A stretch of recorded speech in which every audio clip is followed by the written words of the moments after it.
नमस्कार, आप देख रहे हैं पॉलिटिकल पिच। पॉलिटिकल पिच पे आज चर्चा करते हैं इजराइल हमास युद्ध में। इजराइल हमास युद्ध को लेकर के भारत के दृष्टिकोण की। जैसा कि आप सभी लोग जानते हैं कि 7 अक्टूबर को जब हमास ने इजराइल पर आक्रमण किया, इजराइल पर जब हमला किया, इजराइल इसको आतंकवादी गतिविधियां मानते हुए हमास को नेस्तनाबूद नाबूद कर देने के लिए गाजा पट्टी में जहां हवाई हमले भी किए, तो जमीनी स्तर पर भी गाजा में हमास को समाप्त करने के लिए लगातार युद्ध कर रहा है। कई लोगों की जानें चली गई है, अमानवीय कई लोगों की मृत्यु हो चुकी है और युद्ध में हमेशा ही नरसंहार ही होता है। भारत के लिए दुविधा यह है कि जहां भारत फिलिस्तीन का भी समर्थक रहा है, फिलिस्तीन राष्ट्र को भी देखना चाहता है, तो इजराइल भारत का परम मित्र है और रणनीतिक साझेदार है। इजराइल पर इस हमले के, हमास के हमले को भारत ने निंदा की और इसे आतंकवादी कृत्य बताया, लेकिन इसके समुचित समाधान के लिए भारत भी दृढ़ राष्ट्र के सिद्धांतों को ही मानता है। भारत के विदेश मंत्री एस जयशंकर ने एक मीडिया समूह के कार्यक्रम बाधाओं से परे में उन्होंने कहा कि इजराइल और हमास का ये जो संघर्ष है, ये इसमें इसका जो उचित समाधान होगा वो केवल दृढ़ राष्ट्र के सिद्धांतों में ही निहित है। यद्यपि बड़ा एक जटिल प्रश्न है ये, जहां आतंकवादियों को भारत समर्थन नहीं कर सकता है और आतंकवाद से क्या होता है और इसकी दर्द क्या होती है, हम भारतीयों से ज्यादा और कौन समझ सकता है।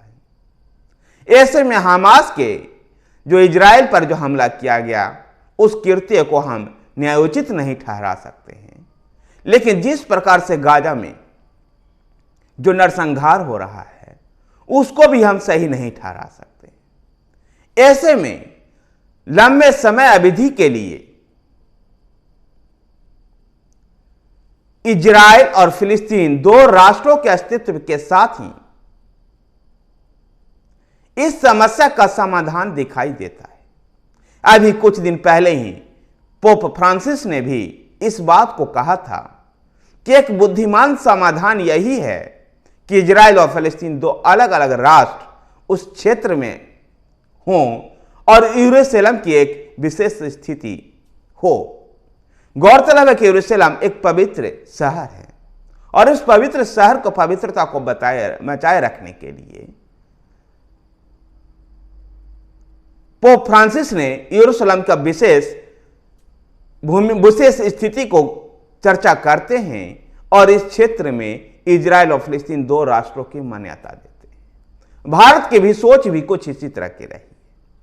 संयुक्त राष्ट्र के प्रस्ताव पर भारत के अनुपस्थित रहने के सवाल को भी एस जयशंकर ने स्पष्टीकरण दिया।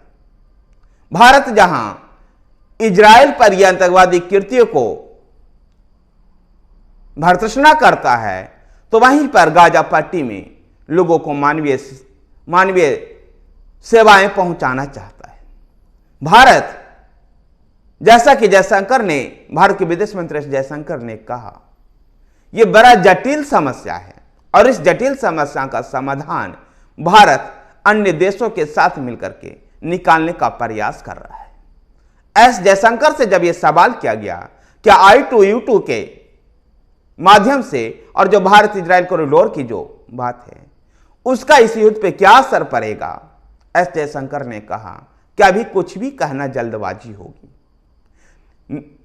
गौरतलब है कि भारत I2U2 इंडिया, इजराइल और यूनाइटेड अरब अमीरात और यूनाइटेड स्टेट अमेरिका के साथ इस क्षेत्र में काम कर रहा है।